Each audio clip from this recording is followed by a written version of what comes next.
Tuhan bersamamu. Inilah Injil suci menurut Santo Lukas. Pada waktu itu Yesus tiba di Yerusalem dan masuk ke Bait Allah.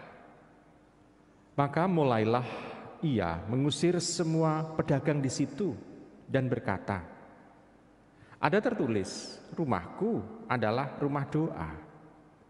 Tetapi kalian telah menjadikannya menjadi sarang penyamun." Tiap-tiap hari Yesus mengajar di Bait Allah.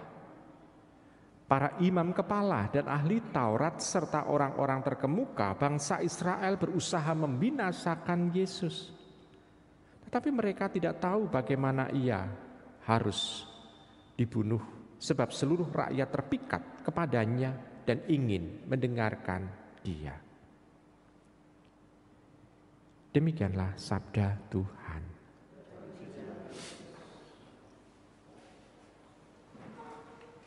Ibu bapak, saudara-saudari yang terkasih dalam Yesus Tuhan, memang dikisahkan kisahnya tidak didramatisir bagaimana Tuhan itu memporak-porandakan para pedagang di Bait Allah. Singkat sekali ditulis ia mengusir semua pedagang di situ.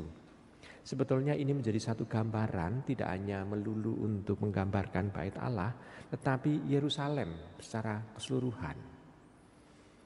Yerusalem, maksudnya harusnya Yerusalem itu menjadi kota atau tempat Yerusalem, Shalom, ya, tempat Shalom, tempat damai. Tetapi justru dibalik menjadi tempat kezaliman. Jadi Yerusalem, jadi tempat kezaliman. Karena apa? Karena semua nabi dibunuh di sana. Yang membunuh siapa? Yang tidak diuntungkan karena pewartaan para nabi. Jadi para nabi dibinasakan justru di Yerusalem yang sebenarnya tempat untuk damai. Orang mengalami kedamaian. Kalau damai berarti tanda bahwa Tuhan hadir sebetulnya. Tetapi justru orang yang mewartakan damai itu dibinasakan.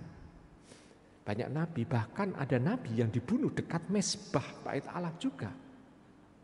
Kita bisa membayangkan kalau demikian orang-orangnya macam apa di sana. Dia hanya mencari kesenangan sendiri. Lalu secara khusus pada waktu Tuhan itu berbicara di Bait Allah, orang yang ada di Bait Allah, orang-orang yang sebetulnya itu menggunakan Bait Allah itu sebagai tempat di mana orang bisa berjumpa dengan Allah, justru digunakan sebagai sarana untuk mencari uang. Kita bayangkan begini saja ibu bapak. Ini Bait Allah adalah bangunan kita, ruangan kita ini. Lalu di pojok sana itu misalnya ada penukar uang, di pojok sana ada orang yang jualan binatang persembahan, di pojok sana ada orang yang jualan juga. Ini adalah tempat doa, tetapi bagi beberapa orang dipakai untuk bisnis, untuk jualan. Bahkan binatang-binatang korban itu lebih mahal kalau orang itu beli di dalam Bait Allah itu dibanding mereka kalau membawa dari luar. Sudah berlipat ganda. Lalu yang menentukan kurs, kenapa ada kursnya? Karena uang yang berlaku di pasar adalah uang Romawi. Dan uang Romawi tidak bisa dipakai untuk persembahan di Bait Allah. Maka harus ditukarkan kursnya. Yang menentukan kurs siapa? Ya penguasa Bait Allah. Nah, yang penguasa Bait Allah siapa? Ya sebetulnya para imam-imam kepala. Lalu mereka masih menampung yang namanya perpuluhan dengan mengatakan ini persembahan untuk Allah. Kalau persembahan untuk Allah itu yang jangan dipakai oleh manusia harusnya. Tetapi justru jabatan imam pada waktu itu adalah jabatan yang basah karena mendapatkan perpuluhan. Orang bisa ditutup matanya dengan mengatakan ini untuk Tuhan, ini untuk Allah, tetapi untuk dirinya sendiri. Berarti seolah-olah Pekerjaan sebagai imam ini adalah dengan dalih untuk Allah, tetapi untuk memperkaya dirinya sendiri. Ya, Tuhan itu tidak suka dengan itu. Jadi ini pun bacaan ini sebetulnya juga merefleksikan untuk kami para imam saat zaman sekarang. Apakah kami dalam pelayanan itu juga sekedar untuk mencari uang atau memang mau menolong orang? Membantu orang itu juga harus dalam arti ini memberdayakan orang, bukan memperdayakan orang. Kan hanya sedikit bedanya. P dan B hanya dibalik saja menjadi memberdayakan orang, menjadi memperdayakan orang. Kan selisihnya hanya sedikit, B dan P aja dibalik begitu. Tetapi walaupun sedikit bedanya dalam tulisan, tetapi dampaknya banyak. Kalau memberdayakan sekuat tenaga, membuat orang yang dilayani ini mampu untuk ketemu dengan Tuhan dan juga bisa melaksanakan firman Tuhan dengan baik. Tapi kalau memperdayakan, justru menggunakan orang itu untuk keuntungan pribadi. Nah, ini yang dikritik oleh Tuhan. Maka banyak orang yang tidak suka dengan pewartaan itu karena dia merasa tersinggung. Kehidupannya seolah-olah dirampas oleh Tuhan Yesus. Maka mereka merencanakan untuk membinasakannya. Demikian juga dengan para nabi-nabi yang sudah dibunuh pada waktu itu.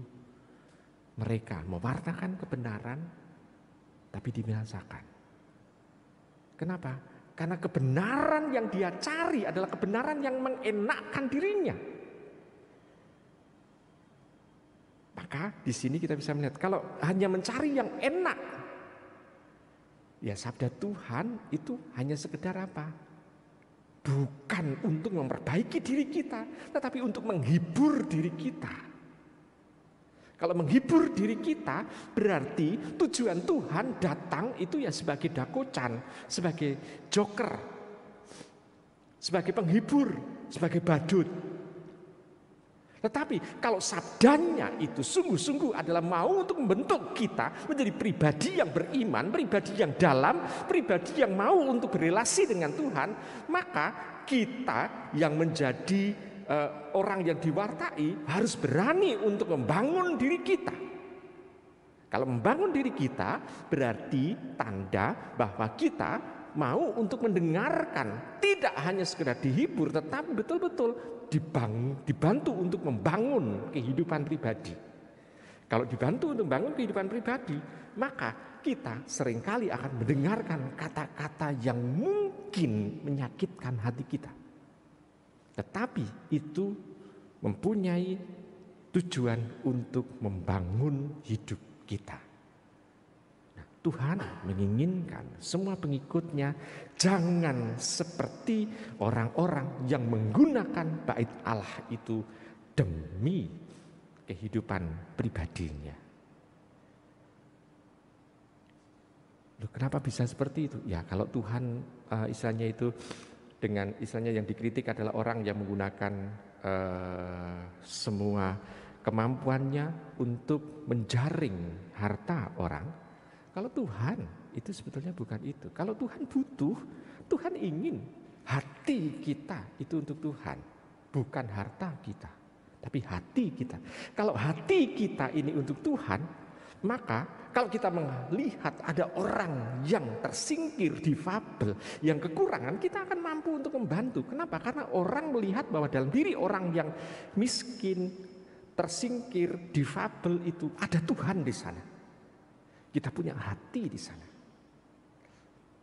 Nah, Ibu Bapak, saudara-saudara terkasih, dengan demikian Tuhan menginginkan pembangunan diri kita ini adalah pembangunan yang total. Jadi bukan hanya kita hanya bisa berdoa saja. Tidak. Aspek berdoa penting, tetapi aspek pengeterapan, mewujudkan rencana-rencana Tuhan itu harus tetap berjalan dalam kehidupan kita. Selamat merenungkan.